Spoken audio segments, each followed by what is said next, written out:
The date is Monday, June the 1st, in the season of fire. I managed to escape the city and take refuge deep within the forest. I'm the only one remaining of my people. Everyone else is dead, for lack of a more suitable adjective. What remains are these walking abominations whose only purpose is to devour flesh. I hope the blessed three has shielded my scent from those things as I weaved and leapt my way to sanctuary. The screams, crunching of bones and tearing of flesh is still fresh in my mind. The damned things ripped into everyone using only their hands and spear-edged teeth, and the eyes as black as the cursed world itself. Tuesday, June the 2nd, the season of fire.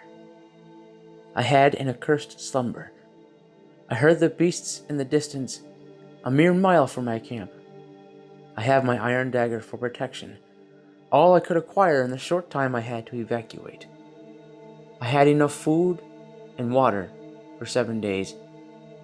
I must find a safe haven soon.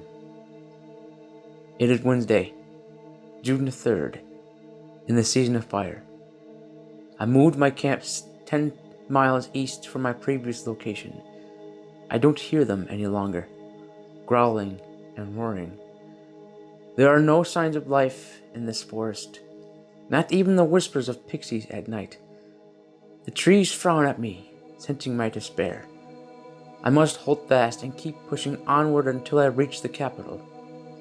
The Senate will hear my pleas for aid and heed my warning.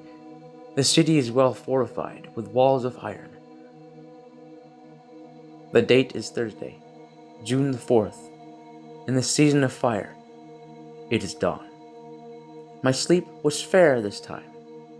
I did not hear any nearby.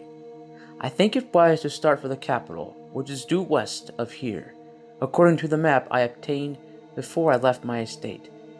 There is one problem. I have enough food and water left for nearly 3 days.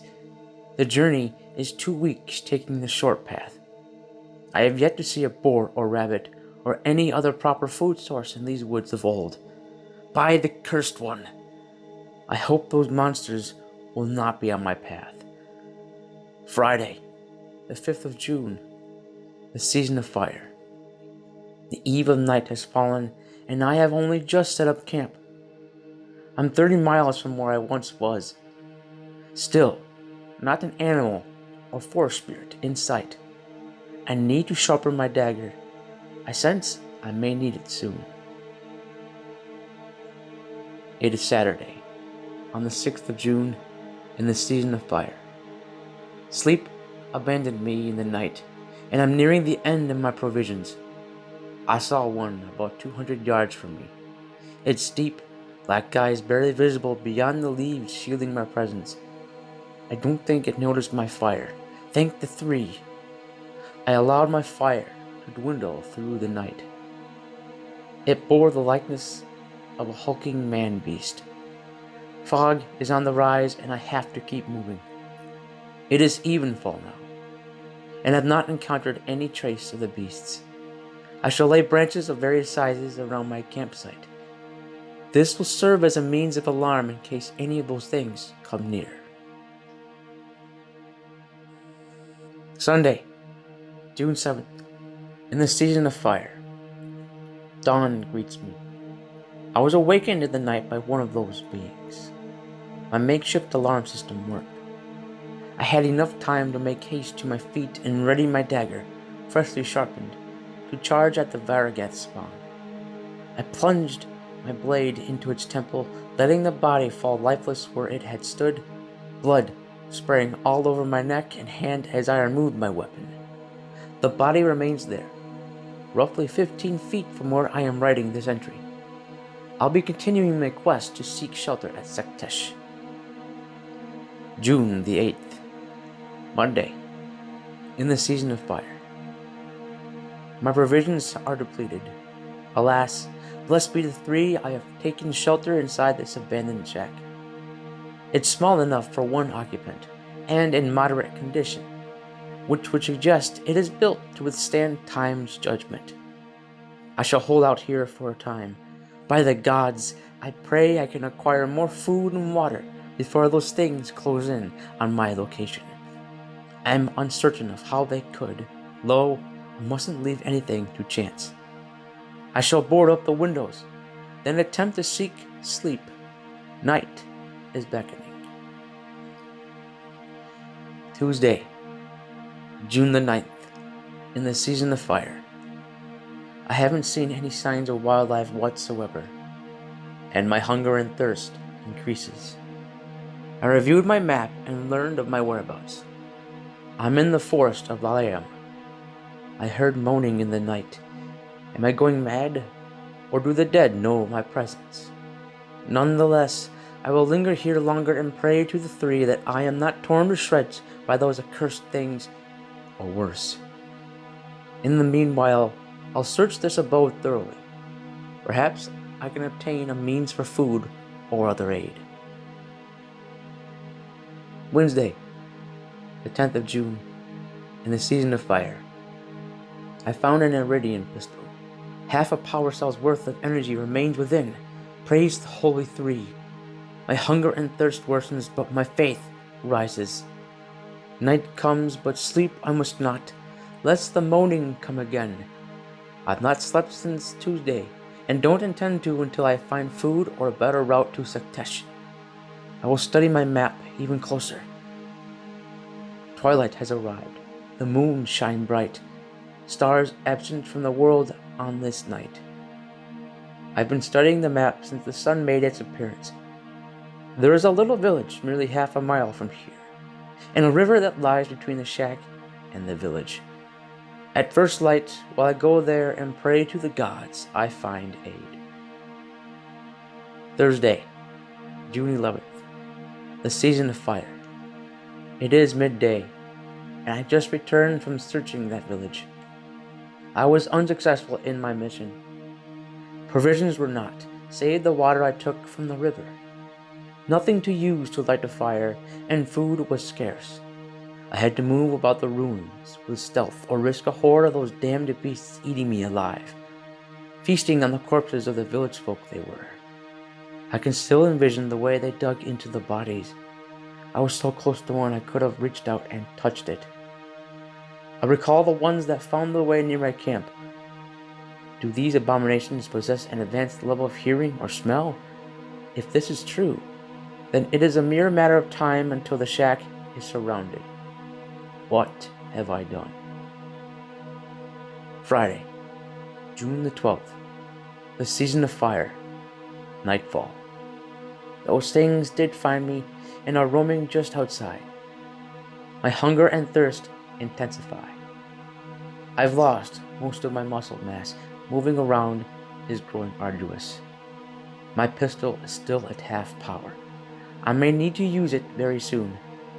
I barred the door, made sure the windows are secure. I hear them sniffing the air as I write this, and I swear to the three. I heard some of them utter words in my mother tongue. I have not sought aid from Atlech, Laya, or Natilak in days. I cannot lose faith. The blessed three have preserved my life for a long time. If these are my last days on Olai, then may the gods grant me a swift, honorable death. Valet, my love, we will be together again in the great hall. The sound of wood breaking and glass cracking stirred me awake. It's midnight, and what I dreaded would take place had occurred indeed.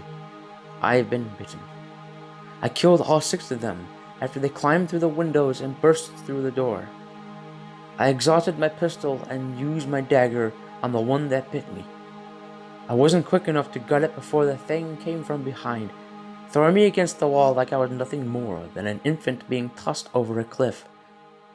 I was stunned long enough for it to merge its teeth with my shoulder. I pierced the monster's skull, and here I sit, bleeding out, writing this. I shall become one of them, unless my spirit goes to the great hall, leaving my body to be claimed by some unholy demon of Varageth. I refuse to be a slave of the evil that has befallen my home city. I'm without food, water, and weakened by my wound. I am tired. Saturday, June the 13th, in the season of fire. I passed out. Still, I remain here. I tried to stand, but the very effort to move to my feet leaves me shackled here, feeling lightheaded. I'm cold, yet it is the time of many fires. The infection is taking hold with increased velocity. I pray my strength returns just enough to allow me a means to seek medicinal aid. The door being gone leaves me exposed. I dreamt of her, my beloved valet. I was holding her in my arms as we danced in an open field. I remember the scent of her hair, her soothing embrace, the way she felt, nuzzling my chest. My life fades from me. I pray that the three take my spirit to be with my beloved. She was the first I had to kill. To free her, she became one of them. She was not bitten, but turned nonetheless. My beautiful wife had attempted to devour me in our bed. I now know it was not her anymore. It was quick and clean. Sunday, June 14th, the season of fire. I feel weaker, feeling hungrier, and I keep hearing this chanting in my mind. This may be my final entry. The wound worsens. The bleeding ceased, but the bite marks remain, blackness overtaking my body. I'm comfortable here in this corner, and I still have my dagger. They are closing in. I can hear them coming near the shack. To anyone who finds my journal, kill me if I've become one of these grotesque beasts, or bury my body somehow. Go to the Capitol. Tell the Senate what's happening. An evil draws near. Stop it before it spreads all around or lie. My desire now is to meet my beloved in the great hall, knowing I did something to save my homeworld. I am tired.